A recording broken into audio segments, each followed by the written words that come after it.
Whenever I come across a patient who smokes cigarettes, I spend a lot of time and effort trying to convince that patient to stop smoking. Now, why do I do that?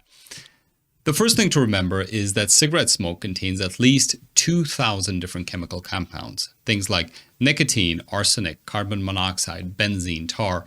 All these compounds are well-known toxins to the human body, and they accelerate the degeneration of the discs and joints of the spine.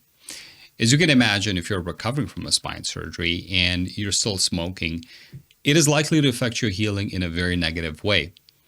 The first way smoking affects spine surgery is by slowing down soft tissue healing. Now, what do I mean by that? After a surgery, your body's trying to heal all the layers of the surgical site, including skin, fascia, muscle, deeper soft tissues, by sending it a lot of blood so that the proper amount of oxygen and nutrients can be delivered to that area. Unfortunately, people who smoke tend to have a significant amount of difficulty with this healing process.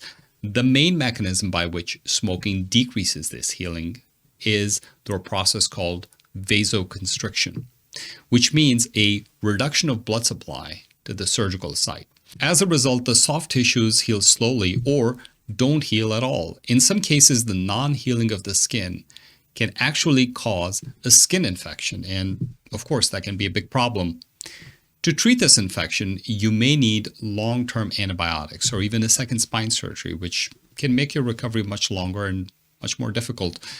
The second way that smoking affects spine surgery is by slowing down the healing of the bone when you have a spinal fusion. Now, spinal fusion is a surgery where we try to get two vertebrae to heal or weld together. During a spinal fusion, we put bone grafts plus a lot of hardware like plates, rods, and screws into the spine with the goal of stabilizing the spine by having the bone graft incorporate and become your body's own bone. The contents of cigarette smoke can slow down the process of spinal fusion very severely and can sometimes stop it completely. But how does smoking slow down the healing of the bone? Well, there are several different ways. The first one we already talked about, vasoconstriction, meaning reduction of the blood flow, which is an important factor in the slowdown process. Also, bone is made of a material called collagen. The contents of cigarette smoke decrease the body's ability to produce collagen, which is the basic building block of bone. Well, bone collagen is formed by a special type of a bone cell called osteoblast. When the chemical compounds of cigarette smoke circulate through the body and encounter the osteoblast, it may result in killing of the osteoblast. So obviously, no new bone can be formed. Finally, a very important protein called bone morphogenetic protein, or BMP, is produced by the body during the healing process. So when you smoke, the production of BMP is severely reduced at the surgical site.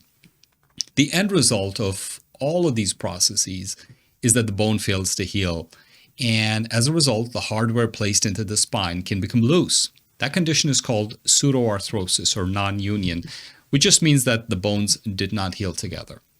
And patients who develop non-union will most likely need another spine surgery to fix this problem. And if you need another spine surgery to fix pseudoarthrosis, in that case, you definitely need to stop smoking. So the question is, why not stop smoking the first time around? Also, studies have shown that as a group, smokers tend to be not as satisfied with the surgical results compared to non-smokers. They tend to return to work much later compared to non-smokers. They need more pain medication for a longer period of time. As a result, they have a higher likelihood of getting hooked on opiate pain medications. As you're probably aware, opiate addiction is a big problem in our society, and this can definitely lead to an even bigger problem down the road. Finally, I like to remind my patients that patients who smoke are twice as likely to need a second spine surgery compared to non-smokers. That's very important to know. So if you're willing to quit, how can you do that? Obviously, quitting smoking can be very challenging, but it is possible if you do it the right way. Here are some tips. First, set a quit date. Choose a date that is a few weeks before your surgery and stick to it.